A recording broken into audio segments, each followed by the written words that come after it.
नाकाबंदी तोड़कर भागे बाइक सवार ने मारी पुलिस कांस्टेबल को टक्कर। सरमथरा कस्बे में आज सुबह राजस्थान पुलिस के द्वारा चलाए जा रहे सड़क सुरक्षा अभियान के तहत की जा रही नाकाबंदी के दौरान एक बाइक सवार ने पुलिस कांस्टेबल को टक्कर मार दी, जिसमें पुलिस कांस्टेबल घायल हो गया, जिसे इलाज के लिए सरमथरा सामुदायिक स्वास्थ्य केंद्र पर लाया गया, जहां पर कांस्टेबल का उपचार किया गया। वहीं इस संदर्भ में सरमथरा सीओ सुरेश कुमार डावरिया ने बताया कि आज पुलिस के द्वारा खरेड़ नदी के पास नाकाबंदी की जा रही थी, तभी करौली की तरफ से एक बाइक पर सवार होकर तेज गति से जा रहे दो युवकों ने नाकाबंदी कर रहे पुलिस कांस्टेबल राधे श्याम को टक्कर मार दी, जिसमें पुलिस कांस्टेबल घायल हो गया। साथ ही पुलिस ने बाइक सवार दोनों युवकों की पहचान केशराम पुत्र फूल सिंह निवासी भांकरी एवं शिव कुमार पुत्र ललपति निवासी भांकरी जिला करौली के रूप में की। वहीं दोनों युवक मासलपुर थाने की खेड़ा पुलिस चौकी पर की जा रही नाकाबंदी को तोड़कर भागते हुए बताए गए हैं और सरमथरा थाना पुलिस दोनों बाइक सवारों के आपराधिक रिकॉर्ड खंगालने में जुट गई है। सरमथरा से विष्णु सोनी की रिपोर्ट। क्या मामला है? आज राज्य स्तर पे नाकाबंदी चल रही है। इसमें हेलमेट बिना हेलमेट के चालान बनाए जा रहे हैं। खरेल नदी पे नाकाबंदी करके और वाहनों की चेकिंग की जा रही थी। एक अपाचे बाइक पे दो युवक सवार थे, जिन्होंने नाकाबंदी को क्रॉस किया और सामने तेज स्पीड से चला के लापरवाही से चला के एक हमारे जवान को घायल किया। उसके चोट लगी है, जो इंजर्ड है, साधारण चोट लगी है। इसके भी चोट लगी है, दोनों का इलाज कराया गया। एसीबी के महानिरीक्षक पहुंचे धौलपुर, लोग भ्रष्टाचार के खिलाफ बेझिझक होकर करें शिकायत। धौलपुर में आज शनिवार को एसीबी शाखा धौलपुर का आकस्मिक निरीक्षण करने पहुंचे एसीबी के महानिरीक्षक सवाई सिंह गोदारा ने समाज के लोगों को जागरूक किया है।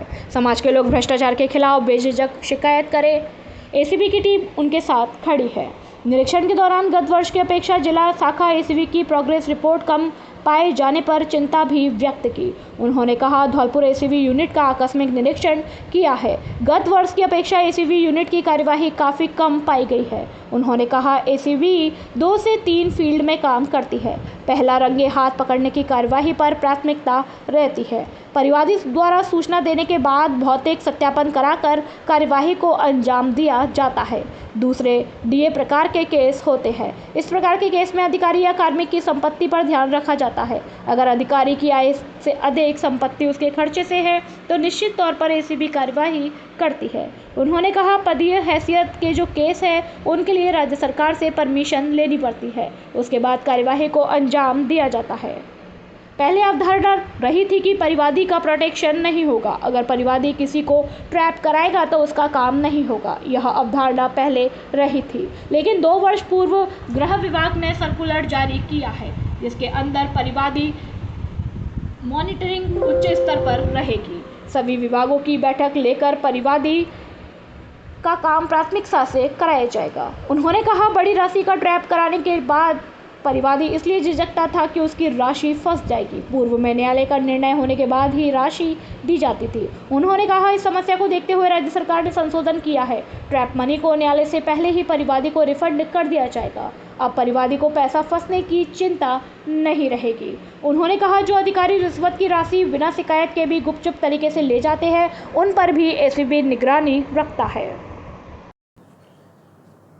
आज आकस्मिक निरीक्षण करने के लिए यहाँ धौलपुर हमारी एसीबी यूनिट में मैं आया हूँ।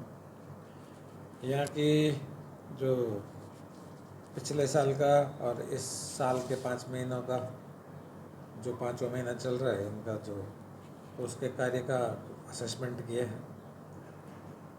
तो ये बात देखने की है कि तुलनात्मक तौर पे कार्रवाई थोड़ी स्लो है। ये बात स्वीकार करने योग्य है। फिर भी अपेक्षा रहती है कि कार्रवाई थोड़ी अच्छी हो। तो बेसिकली मैं आपको बताना चाहता हूँ कि एसीबी 2-3 फील्ड में काम करती है। नंबर 1 तो रंगे हाथ पकड़ना, ट्रैप, जिसमें कोई परिवादी हमें इतला देता है, उसके बाद में वेरिफिकेशन कराने के बाद हम ट्रैप करते हैं। दूसरा जो डीए केस है, disproportionate asset to non source of income, तो उसमें लगता है जैसे कोई अधिकारी है या लोक सेवक है जिसके पास संपत्ति और उसके जो खर्चे हैं वो उसकी ज्ञात स्रोत की आय है उससे ज़्यादा है, तो ऐसे लोगों की कार्रवाई हम करते हैं। मिसयूज़ ऑफ ऑफिस के केस हैं, जो पदीय हैसियत के दुरुपयोग के जो मामले हैं, उसमें वर्ष 2018 के संशोधन के बाद हमारी थोड़ी उस पर रेस्ट्रिक्शन है कि उसमें हमें पहले कॉम्पिटेंट अथॉरिटी से परमिशन लेनी पड़ती है। एक नया सेक्शन 17A जोड़ दिया। 17A की परमिशन हमारी काफ़ी संख्या में हम भेजी है, कुछ मिली भी है, कुछ प्रक्रिया में भी है। इसमें मैं कुछ चीज़ें नई आपको बताना चाहता हूँ। वो ये है कि पहले ये एक अवधारणा थी कि परिवादी का प्रोटेक्शन नहीं होगा। परिवादी अगर किसी को ट्रैप कराएगा तो उसको बाद में उसका काम नहीं होगा, उसको बहुत ही अलग तरह से, अलग नज़रों से देखा जाएगा, या उसको सभी विभाग उसको किनारे कर देंगे। ये सब चीज़ें थी, परंतु अब इसमें 2 वर्ष पूर्व हमारे गृह विभाग ने एक सर्कुलर जारी किया है। उसमें परिवादी को संरक्षण दिया गया है। उसमें ये कहा गया है कि परिवादी का जायज़ काम है वो पूरा होगा और इसकी मॉनिटरिंग हाईएस्ट लेवल पे होगी। तो इसकी मॉनिटरिंग अभी गृह विभाग के स्तर पे होती है। सभी विभागों की बाकायदा मीटिंग होती है और उनके पास अगर परिवादी के काम पेंडिंग है तो उनको प्राथमिकता से कराया जाता है। ब्यूरो का भी ये प्रयास रहता है कि वो अपने परिवादी को संरक्षित करें और उनके जो भी जायज़ काम है, जायज़ काम, तो उसको वो समय से कराएं। दूसरा, वो समय से कराएं। दूसरा, एक बहुत बड़ी समस्या ये थी कि लोग बड़ी मनी के को ट्रैप कराते थे, 10 लाख, 15 लाख, 5 लाख। तो व्यक्ति के पास इतना अमाउंट एकदम होता नहीं है और वो ट्रैप कराने से इसलिए झिझकता था कि उसकी जो मनी है वो एकदम फंस जाती थी। जब तक न्यायालय का निर्णय नहीं होता था तब तक उसको वो रिएम्बर्स नहीं हो पाती, वो मिल नहीं पाती थी। तो इसके लिए राज्य सरकार ने रिवॉल्विंग फंड का गठन किया है। उसमें जो ट्रैप मनी है वो न्यायालय के निर्णय से पहले आपको रिएम्बर्स हो जाएगी और उसके बाद में जब न्यायालय का निर्णय होगा तो उस फंड से हम उसको वापस एडजस्ट कर देंगे। तो अब परिवादी को ये भी चिंता नहीं होनी चाहिए कि भाई मेरा पैसा अगर मैं किसी को ट्रैप कराऊंगा तो 5 साल या 10 साल या 15 साल फंस जाएगा। ये राज्य सरकार ने एक ये भी सुविधा दी है। हमने पिछले दिनों में एक सजग ग्राम योजना शुरू करी थी। उसका मकसद ये था, सीधे सीधे 2 मकसद थे। पहला कि राज्य सरकार की जो फ्लैगशिप स्कीम्स हैं, जो लोक कल्याणकारी योजनाएं हैं, उनमें लोगों को बराबर फ़ायदा मिल रहा है या लोग उसके बारे में अवेयर हैं या नहीं है। तो लोगों को उस बारे में जानकारी देना, अवेयर करना और उन्हें बताना कि आपको इस योजना का लाभ, आप इसके लिए लाभ योग्य हैं और आपको इसका लाभ लेना चाहिए। नंबर 2, उस गांव को बिल्कुल भ्रष्टाचार मुक्त करना कि उस गांव में किसी तरह की भ्रष्टाचार के आचरण की कोई भी शिकायत नहीं रहे। हर व्यक्ति इस बात के लिए प्रतिबद्ध रहे, कटिबद्ध रहे कि मैं भ्रष्टाचार के खिलाफ हूँ और भ्रष्टाचार की लड़ाई में मैं ब्यूरो का साथ दूंगा। इसके बाद ये है कि कुछ मामलों में हम सर्विलेंस बेस्ड भी कार्रवाई करते हैं। क्या आपको सबकी जानकारी में है कि रिश्वत लेना और रिश्वत देना दोनों अपराध है। अगर व्यक्ति कोई रिश्वत देता है और वो 7 दिन तक हमें इतला नहीं देता है और उसके बाद में हमारे संज्ञान में आता है कि उसने रिश्वत दी, तो वो भी बराबरी का दोषी है। तो ऐसे जो लोग हैं, जो राजी खुशी, देने वाला ही राजी, लेने वाला ही राजी, तो ऐसे लोगों को हम मुखबिर के हिसाब से उनके कोई नंबर को हम सर्विलेंस बेस्ड भी कार्रवाई करते हैं, उनकी निगरानी भी करते हैं और उनके खिलाफ कार्रवाई करते हैं। ऐसे के ऐसे सडन चेकिंग के मामले भी हम करते हैं जहाँ बहुत ज़्यादा सरकार के धनराशि का बहुत दुरुपयोग होने की संभावना है, या कोई व्यक्ति बहुत बड़ा अमाउंट, लोक सेवक अगर रिश्वत की राशि के रूप में ग्रहण करने के बाद में अगर कहीं ले जा रहा है, ट्रांसपोर्ट कर रहा है, तो ऐसी इतला होती है तो हम उसमें भी कार्रवाई करते हैं। हमारे यहाँ धौलपुर यूनिट के जो भी इंचार्ज हैं, इन्होंने जो सुरेंद्र सिंह हैं, इन्होंने कुछ धौलपुर जिले के बाड़ी उपखंड के कंचनपुर गांव में आयोजित श्रीमद् भागवत कथा के आज शनिवार को छठवें दिन श्री धाम वृंदावन से पधारी आनंद मूर्ति प्रिया किशोरी भारद्वाज द्वारा श्रोताओं को श्री कृष्ण की बाल लीलाएं एवं गोवर्धन की पूजा की कथा का प्रसंग सुनाया गया, जिसे सुनकर श्रोता मंत्र मुग्ध हो गए।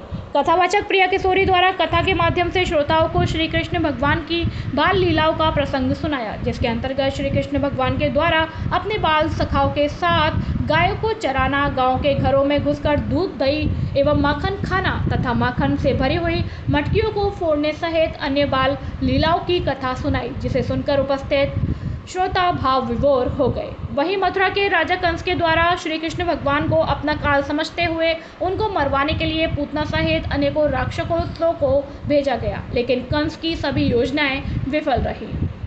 कथावाचक किशोरी द्वारा अपनी मधुर वाणी द्वारा श्रोताओं को गोवर्धन की कथा का प्रसंग सुनाते हुए बताया कि राजा इंद्र को अपने आप पर बड़ा घमंड था, जिसे चूर चूर करने के लिए भगवान श्री कृष्ण ने गोवर्धन लीला रचाई। इस मौके पर कंचनपुर, गांवरी, पठेसुरा, पट, पवेसुरा, सोहा, महुआ खेड़ा सहित दर्जनों पुलिस का मानवीय चेहरा आया सामने।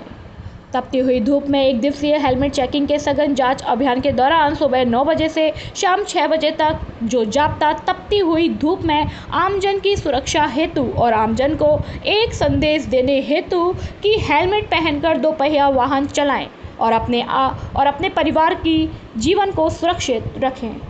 ऐसे उन पुलिस के जवानों की हौसला अफजाई के लिए थाना सरमथरा क्षेत्र में थाना अधिकारी द्वारा पुलिस के जवानों को फ्रूट्स, कोल्ड ड्रिंक्स, फ्रूटी, ठंडा पानी, स्नैक्स, अल्पाहार भी वितरित किया गया, जिससे कि जवान मुस्तैदी से अपने कार्य में लगन लगाकर जी जान से सेवा कर सके।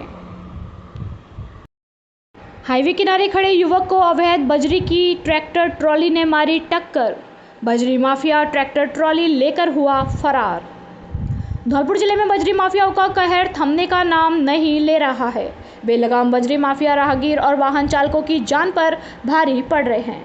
आज फिर बजरी माफियाओं ने NH 44 पर स्थित सागरपाड़ा के पास वाहन का इंतजार कर रहे युवक को अवैध चंबल बजरी की ट्रैक्टर ट्रॉली ने टक्कर मार दी और उसकी मौत हो गई।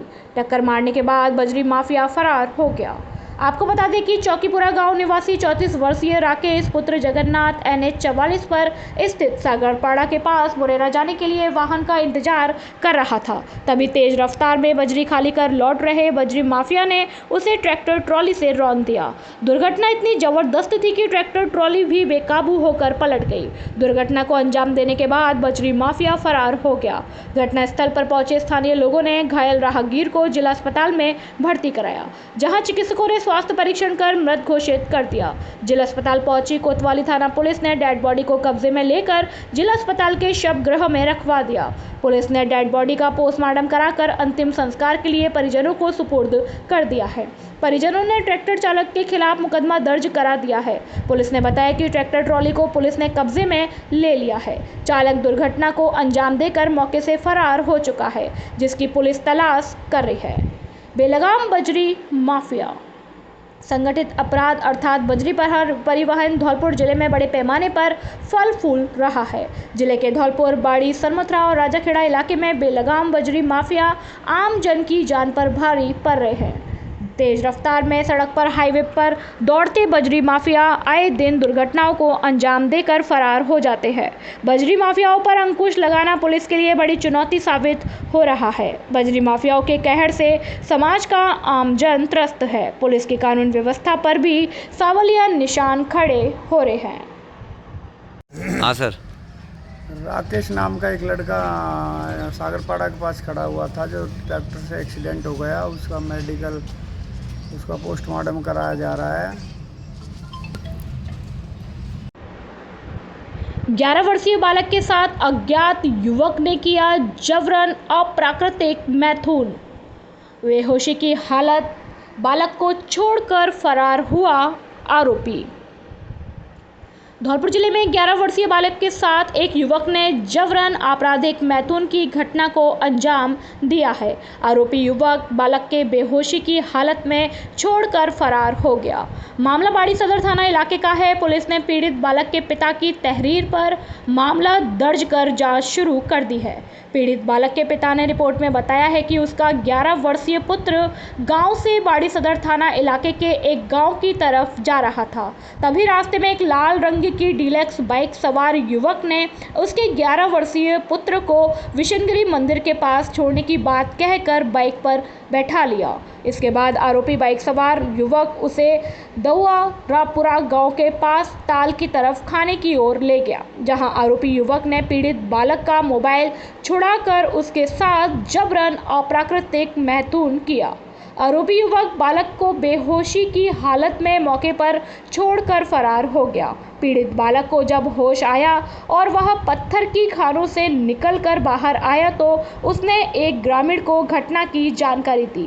बालक द्वारा ग्रामीण को नाम और पता बताने के बाद ग्रामीण ने उसके परिजनों को सूचना दी। सूचना पर बालक के गांव पहुंचने पर परिजनों ने पीड़ित बालक से घटना के बारे में जानकारी ली। परिजनों ने पीड़ित बालक को साथ लेकर बाड़ी सदर थाना पर आरोपी अज्ञात युवक के खिलाफ मामला दर्ज कराया है। रिपोर्ट में अज्ञात युवक की उम्र करीब 25 साल और लाल रंग की डीलक्स बाइक बताई गई है। पुलिस ने आईपीसी की धारा 377, 379 और पॉक्सो एक्ट की धारा 6 AM में मामला दर्ज कर पीड़ित बालक का मेडिकल करा दिया है। पुलिस ने बालक के बयान पर दर्ज कर आरोपी युवक की तलाश शुरू कर दी है। क्या मामला है? सर मथुरा थाना क्षेत्र की एक 33 वर्षीय व्यक्ति ने अपने 11 वर्षीय बालक के साथ किसी व्यक्ति द्वारा जो कि अज्ञात है अप्राकृतिक कृत्य किए जाने के संबंध में एक तहरीरी रिपोर्ट बाड़ी सदर थाने में पेश की है और इस संबंध में आईपीसी की धारा 377 व पोक्सो अधिनियम की धाराओं में मामला दर्ज कर लिया गया है और एसएचओ द्वारा स्वयं इसकी जांच की जा रही है। बच्चे का मेडिकल हो गया सर? हाँ, बच्चे का मेडिकल करा दिया गया। आधी रात को घर में सो रही 2 महिलाओं को सांप ने डसा। बसेड़ी थाना क्षेत्र के मिर्जापुर गांव में आधी रात को घर में सो रही 2 महिलाओं को सांप ने डस लिया। सांप के डसने से अचेत हुई दोनों महिलाओं को बसेड़ी अस्पताल भर्ती कराया गया। रात भर बसेड़ी अस्पताल में इलाज चलने के बाद महिलाओं की हालत गंभीर होने पर उन्हें जिला अस्पताल रेफर कर दिया है। गंभीर हालत में जिला अस्पताल लाई गई दोनों महिलाओं को फीमेल मेडिकल वार्ड में भर्ती कराया गया, जहां डॉक्टरों की देखरेख में दोनों का इलाज किया जा रहा है। महिलाओं को लेकर अस्पताल पहुंचे ग्रामीणों ने बताया कि जेठानी केसनदेई पत्नी गोरेलाल और देवरानी रामा पत्नी बाबू सिंह कुशवाहा रात को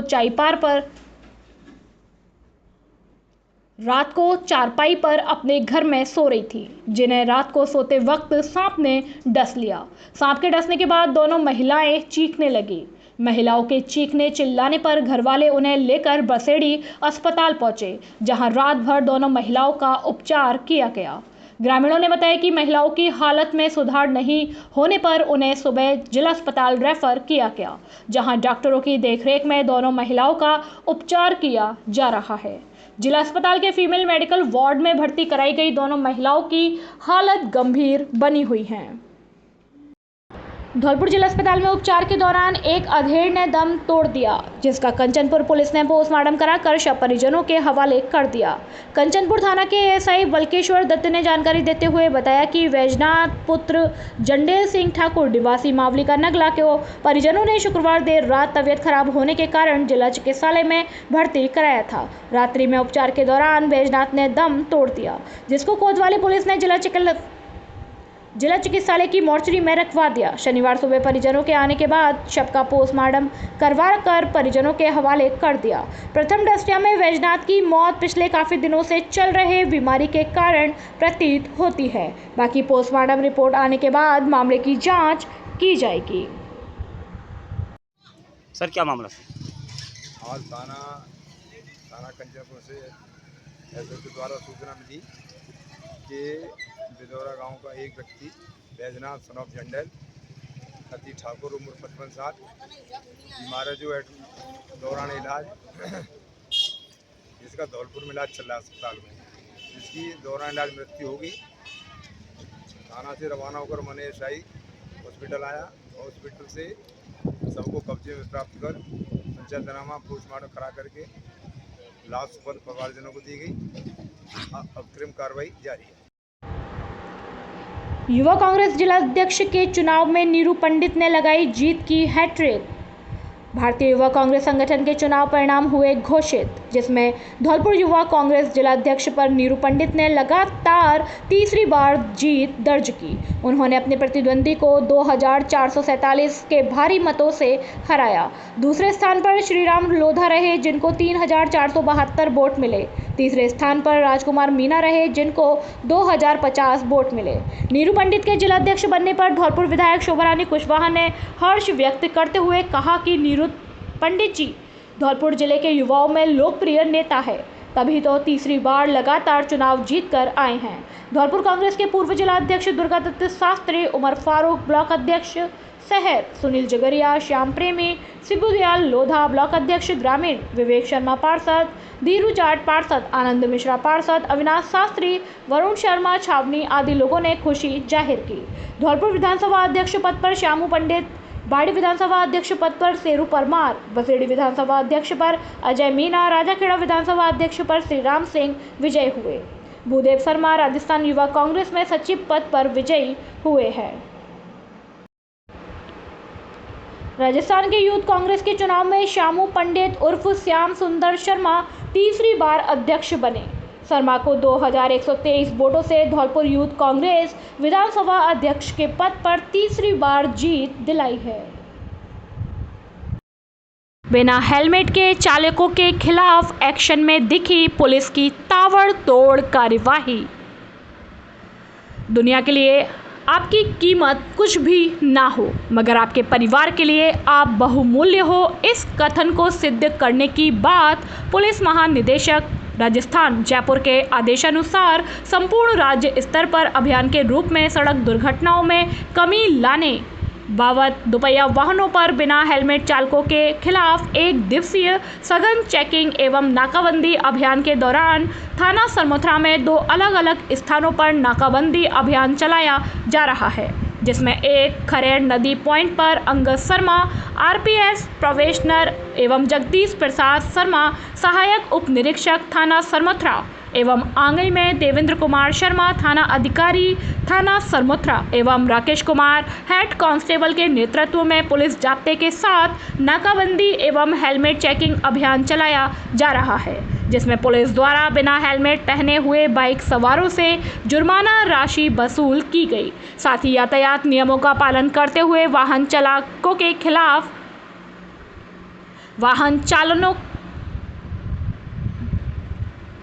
वाहन चलाने की सख्त हिदायत दी गई। सरमथुरा से शशांक कौशिक बने युवा कांग्रेस के जिला महासचिव। हाल ही में संपन्न हुए राजस्थान युवा कांग्रेस के चुनावों का परिणाम देर रात 9 बजे युवा कांग्रेस राजस्थान द्वारा जारी किया गया। बसेड़ी विधानसभा के शशांक कौशिक को जिला महासचिव के पद पर जीत हासिल हुई। कौशिक इससे पूर्व युवा कांग्रेस के तत्कालीन विधानसभा अध्यक्ष रहे हैं। कौशिक कांग्रेस पार्टी में विभिन्न पदों पर कार्य कर चुके हैं। इस मौके पर ब्लॉक अध्यक्ष कांग्रेस राम खिलाड़ी शर्मा, जिला परिषद सदस्य राजवीर जाटव, ब्लॉक उपाध्यक्ष जितेंद्र सिकरवार, NSUI अध्यक्ष लोकेश शर्मा, रामवली शर्मा आदि उपस्थित रहे और सभी ने बधाइयां दी। विशंबर दयाल शर्मा बने परशुराम शोभा यात्रा धौलपुर के संयोजक। मचकुन रोड स्थित परशुराम सेवा सदन पर परशुराम शोभा यात्रा समिति द्वारा ब्राह्मण समाज की बैठक का आयोजन किया गया। बैठक में 28 मई को धौलपुर शहर में निकाली जा रही भगवान परशुराम शोभा यात्रा को लेकर चर्चा की गई। बैठक में संयोजक, सह संयोजक और कोषाध्यक्ष को लेकर मंथन किया गया।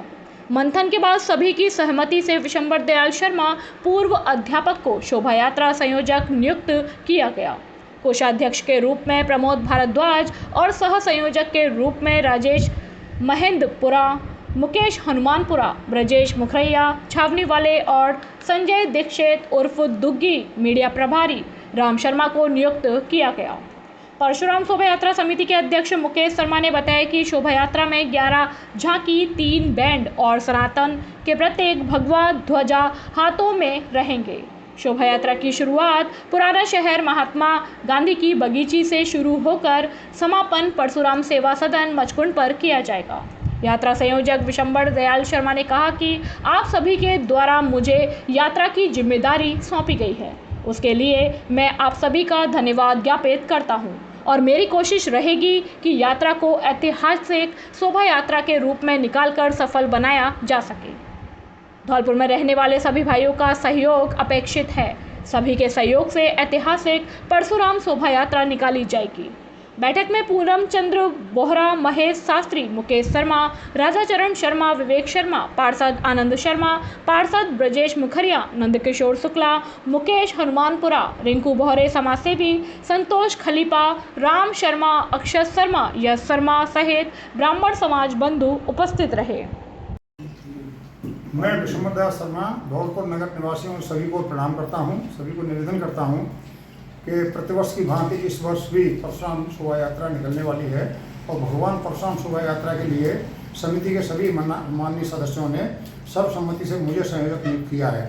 अतः मैं सभी समिति के सदस्यों से भी और धौलपुर नगर के सभी सर्व समाज के लोगों से, निवासियों से निवेदन करता हूँ कि आप सभी 28 मई को 4 बजे से वहाँ कार्यक्रम शुरू होगा महात्मा गांधी बगीची पर, पूजन आज प्रारंभ होगा, 5:30 बजे यात्रा प्रारंभ होगी, जो शहर के मुख्य बाजार से होते हुए हॉस्पिटल चौराहा, हरदेव नगर, जगन चौराहा, सराय, डाकखाना चौराहा, लाल बाजार, मंडी और संतर रोड होते हुए बस स्टैंड तक जाएगी।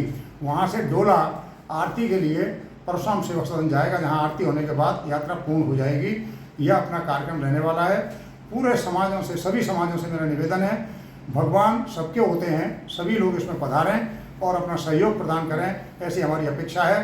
आपके सहयोग के लिए हम बहुत बहुत आभारी रहेंगे। जय हिंद, जय भगवान।